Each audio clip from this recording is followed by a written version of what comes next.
This Week in History is back for another season of discoveries at the Royal British Columbia Museum.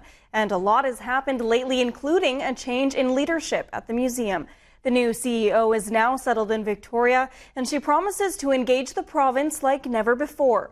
Her goal, listen to as many British Columbians as she can before deciding the future of the Royal BC Museum. My name is Alicia Dubois, and I'm the relatively new CEO to the Royal BC Museum. My family and I moved from Canmore, Alberta to this beautiful region, really thankful to the Lekwungen-speaking people for welcoming us.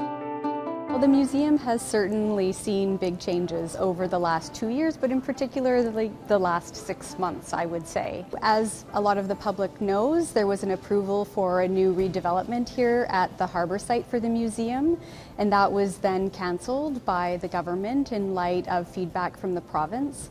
And at the end of the day, that for us presents phenomenal opportunities because it means our mandate now is engagement across the province. And when it comes to the engagement phase for us, I will actually be the one in all of the community meetings.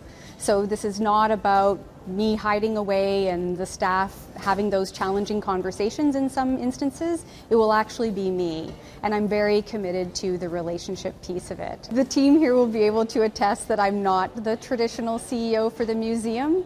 I moved my office and I'm down here in front of security, and I love being part of the busyness of the museum and being highly engaged with staff.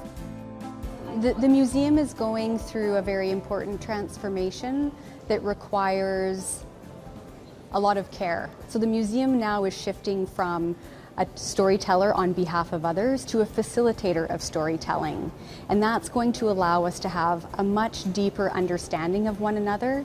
And we're here in service to British Columbians. And that for me is an extraordinarily inspiring and invigorating mandate, despite all of the challenges that come along with that.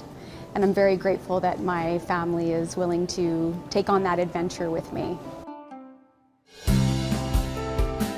This Week in History, brought to you by the Royal BC Museum, bringing British Columbia's stories together.